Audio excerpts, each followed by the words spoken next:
essa casa, eu amo muito. Já tivemos alguns convites, mas não deu certo. Quisera a Deus esta noite, e eu sou grata a Deus por isso. Eu sinto a presença de Deus. Não é jargão de pregador, eu sinto a presença de Deus. Capítulo de número 2 de 2 Reis. Capítulo de número 4, para melhorar. No livro de 2 Reis. Quando você encontra, eu quero aqui externar a minha gratidão. Gratidão primeira de Deus por essa oportunidade. Quero louvar a Deus pelo pastor Manuel Brito, presidente da CIA, lindo campo, Luiz Brito. Luiz Brito, você me perdoa, pastor. Nunca mais o senhor deixou me ver, me perdoa, pelo amor de Deus. Pastor, gratidão por me receber no seu campo. Pastor Alain, Rosana, são meus amigos, amizade já que são de bastante tempo. E o Senhor tem nos dado graça de tê-los em nossos círculos de amigos. Quero louvar a Deus por todo esse círculo de oração. Vocês estão lindas mesmo. Que Deus abençoe vocês. Quero louvar a Deus pela vida da Tainá, que é a minha, que me acompanha. Toda a liderança do círculo de oração. Louvo a Deus pela minha filha Clara, ela está aí com a Gabi em algum lugar, está aí atrás. E também quero externar a minha gratidão pela vida da irmã Gina, essa mulher de Deus. Intercede para mim aí, irmã Gina. Olha Deus. Toda essa igreja de Colorado, que Deus possa abençoar vocês. Vamos ler o texto que se encontra no capítulo de número 4 de 2 Reis. E uma mulher das mulheres dos filhos dos profetas clamou a Eliseu dizendo: meu marido temia ao Senhor, e veio o credor a levar-me os meus 2 filhos para serem servos. Eliseu lhe disse: que te hei de fazer?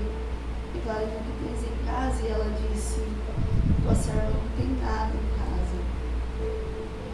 E ela disse: tua serva não tem nada em casa, senão uma botija de azeite. Então disse ele: vai, pede para ti vasos emprestados a todos os teus vizinhos, vasos vazios, não poucos. Então entra e fecha a porta sobre ti e sobre os teus filhos, e deita o azeite em todos aqueles vasos, e põe a parte do que estiver cheio. Partiu, pois, dele, e fechou a porta sobre si, sobre seus filhos, e eles lhes traziam os vasos, e ela os enchia.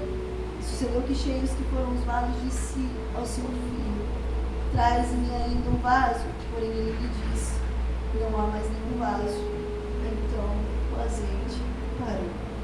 Vou ler o versículo 7. Então veio ela e fez saber o homem de Deus e disse: ele vai, vende o azeite, paga a tua dívida, e tu e teus filhos vivei do resto. E você não paga. Se quem tiver no som puder me dar só um pouquinho mais de retorno. Essa semana eu enfrentei uma gripe muito terrível, minha garganta está bem inflamada. Eu conversando com as meninas durante a semana, eu dizia que o Senhor me dê graça para esse final de semana, porque eu abria a boca e olhava no espelho e eu via tudo branco a minha garganta e eu estava bem preocupada.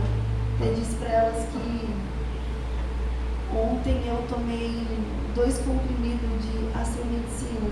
É isso? Tomei 2 comprimidos. O pastor me disse para mim: você tá doida? Só toma 1 por dia. Você tomou 2, o pastor não sabia. Eu estava bem preocupada.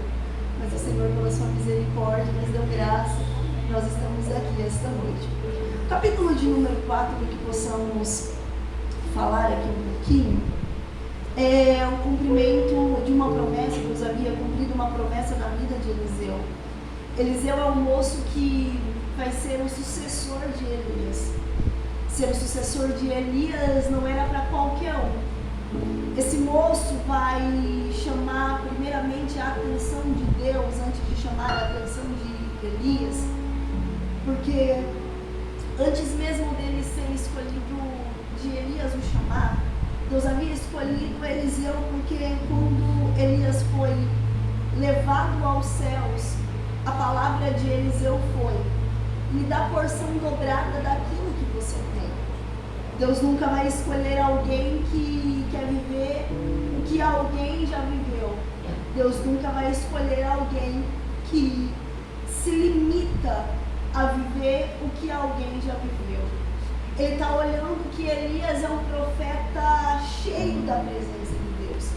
Ele está vendo que Elias é um homem que, quando ele dizia Deus abre o céu, Deus abria. Quando ele dizia Deus fecha o céu, Deus fecha o céu. Quando ele dizia Deus derrama fogo, desce fogo do céu, Deus descia fogo do céu. Elias era alguém que tinha intimidade com Deus. É tão verdade isso que quando Elias quis morrer e desistir, Deus mandou um anjo para alimentar Elias e diz: Elias, levanta porque muito grande ainda é a sua caminhada. Era alguém que Deus não abria mão de nenhuma forma. Esse moço Eliseu, ele vai olhar para Elias, um homem que tinha intimidade com Deus, e vai dizer: eu não quero só o que ele viveu, para mim é pouco, eu quero porção dobrada daquilo que ele tem.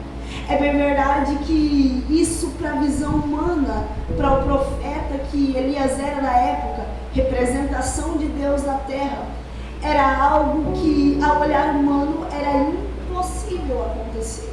Só que o moço, ele sabe o que quer, e quando a gente sabe o que quer, a gente não perde a oportunidade quando a oportunidade é nos dada. Quando ele recebe a oportunidade, ele olha para o profeta e diz: profeta, Elias, o que eu quero é porção dobrada do que você tem. Imagina Elias olhando para ele e dizendo: porção dobrada, ousado você, né? Ousado. Deus gosta de gente ousada. No capítulo de número 4, ele já tinha recebido essa unção, a unção de porção dobrada. Ele já tinha provado da unção de porção dobrada. Só que o capítulo de número 4 vai narrar a história de uma mulher e não leva o nome. Essa mulher não tem o seu nome registrado. O título do capítulo de número 4 é a viúva do azeite. Essa mulher não tem o seu nome destacado. Essa mulher, a Bíblia vai registrar a sua história, uma história difícil, uma história complicada, uma história que alguém está olhando para ela e está dizendo: parece que é o final da história dela. No capítulo de número 4, para a gente entender, o marido dessa mulher vai morrer. E dentro da casa dela, vestida de luto, com 2 filhos, ela está olhando para o cenário e a vontade dela é ficar estacionada no cenário dela. A vontade dela é ficar paralisada no momento de dor que ela está enfrentando. O desejo que ela sente é fechar a porta, fechar as janelas de casa e dizer: eu não saio para fora de maneira alguma. Eu quero viver o tempo do meu luto. Só que no momento que ela está vivendo esse tempo de luto, o que ela acha e o que ela imagina que vai acontecer é que alguém vai olhar para a dor que ela está enfrentando e vai agir com misericórdia. Afinal, ela acabara de perder o marido, acabara de perder alguém que ela passou anos e anos do lado. Afinal, ela perdeu o provedor de dentro de casa. Você sabe até melhor do que eu que as mulheres naquela época, elas não tinham como trabalhar. Quem provê o alimento dentro de casa é o marido. Quem provê o alimento de casa é o esposo. Ela agora não tem provedor, ela não tem alguém que possa prover o alimento. Ela não tem alguém que pode ajudá-la no momento da adversidade. Perdeu esse marido. E o cenário dela é esse: perca, tristeza e luto. Só que uma coisa vai acontecer nesse cenário. Alguém bate na porta da casa dela. Parece que eu estou vendo essa mulher dizendo: eu não quero receber visita hoje. Parece que eu estou vendo essa mulher olhando e dizendo: certeza que é alguém que veio para me consolar. Só que quando ela abre a porta, pastores que me escutam, quando ela abre a porta, ela vai dar de cara com alguém que ela nunca viu. Só que é alguém que está dizendo: nós viemos cobrar uma dívida. Há quem diz que essa dívida foi feita quando o seu marido era vivo e o marido era Obadias. E Obadias, alguém diz que Obadias faz essa dívida quando ele vai esconder os profetas dentro da caverna. Obadias vai fazer essa dívida quando ele vai alimentar profeta. Eu quero abrir um parêntese nessa mensagem introdutória, nesse começo de mensagem, para te dizer: você acha que se servir na obra do Senhor, a sua casa será desamparada? Você acha que se você se doar no projeto do reino de Deus, a sua casa será esquecida? Você acha que quando você se doa para a casa do Senhor, o Senhor vai desamparar a tua casa? Eu gosto de um pastor e ele sempre diz assim: o céu, o altar não rouba nada de ninguém, o altar devolve aquilo que a gente dá. O altar não toma nada de ninguém, o altar devolve aquilo que a gente entrega. Ela está dentro de casa e parece que eu estou vendo um credor na porta da sua casa, batendo e olhando para ela e dizendo: olha, você paga a dívida. Você tem duas alternativas: paga a dívida ou vão levar os teus filhos para serem escravos.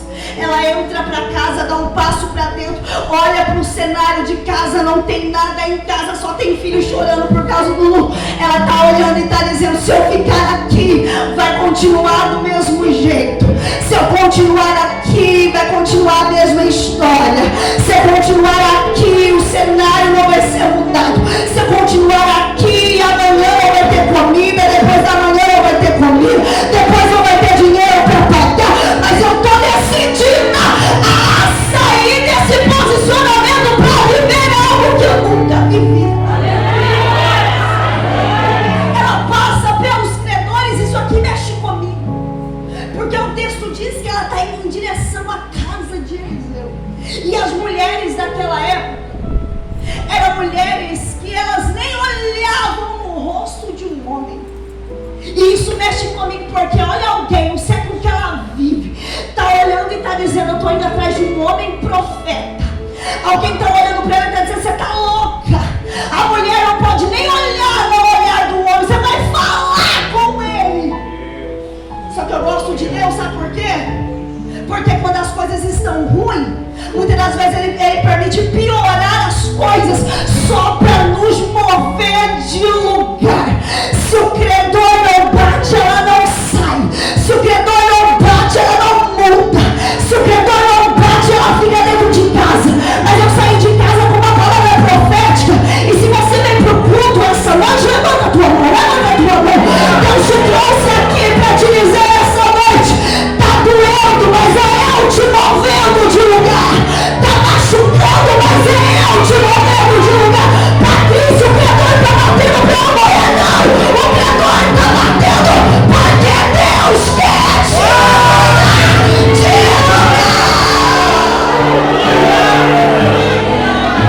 eu começo a sentir Deus dentro dessa casa.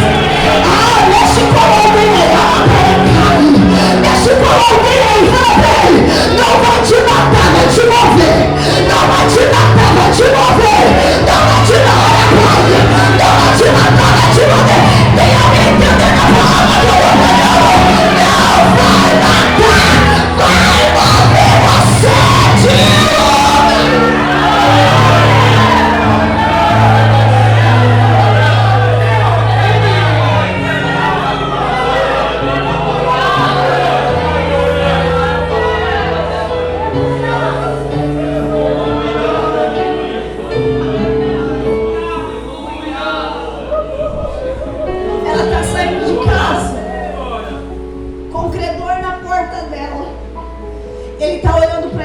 Assim, vai onde? Vai pagar não? Pode dizer para o inimigo: espera aí, porque o Deus que supriu na minha casa até hoje, eu vou usar a palavra das irmãs, vai prover e vai prover de novo.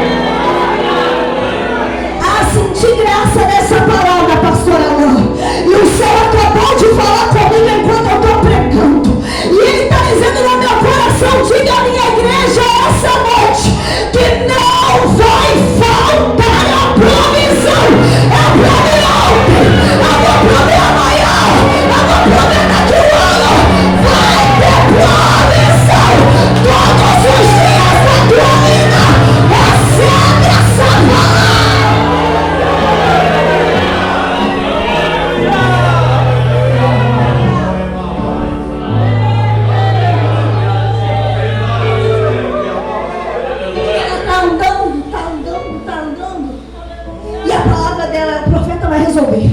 O profeta vai resolver. O profeta vai resolver.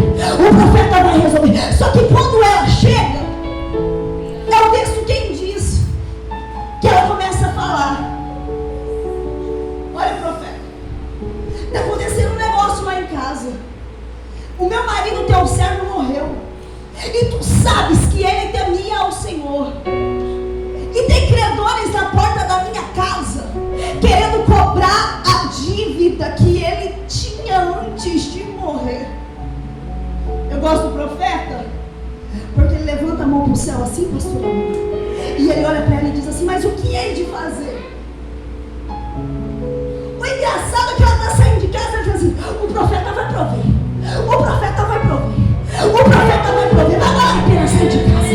Vai valer a pena sair de casa. E quando ela chega, o profeta olha e diz: o que é que eu vou fazer?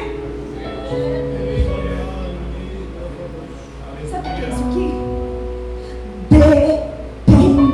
Dependência. É profeta, é homem de Deus, é cheio de Deus, prega, roda, sapateia, pega fogo, profetiza, lidera, cuida do menino de dia, cuida do marido à noite, limpa a casa o dia inteiro, trabalha a semana inteira. Só que quando o assunto é algo do reino, olha para o céu e diz: eu não sei o que vou fazer, eu sou dependente, o que é que eu vou fazer? A gente não precisa ficar dando jeitinho, sendo que a gente não tem palavra para alguém enquanto a pessoa está com câncer. A gente não precisa dizer: conta 3 dias que vai acontecer. A gente não pode mexer no emocional das pessoas. A gente não pode levantar a mão e apontar: a porta vai abrir, sendo que Deus não falou nada. Diante do câncer, diante da AIDS, diante da porta aberta, diante do marido ir embora, para de achar que você pode fazer. Olha para o céu e pergunta: o que é de fazer? Mexe com alguém, diz para ele: você ainda é dependente.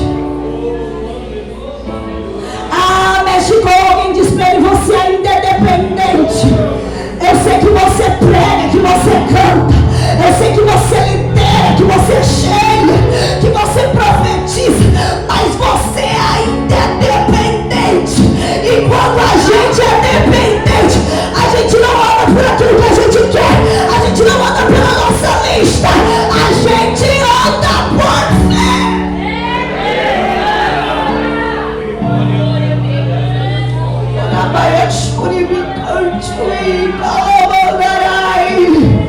O céu está falando comigo essa noite, e ele está dizendo: eu estou levando algumas pessoas à dependência outra vez, porque quando você entender que é ser dependente, eu vou abrir o céu e a resposta vai chegar.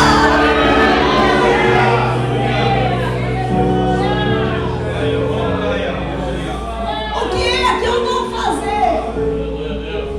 Quando ele diz isso, parece que eu estou vendo o céu se abrindo e Deus dizendo para ele assim: eu pergunto o que ela tem em casa. Aí ele olha para ela e diz: o que é que você tem em casa?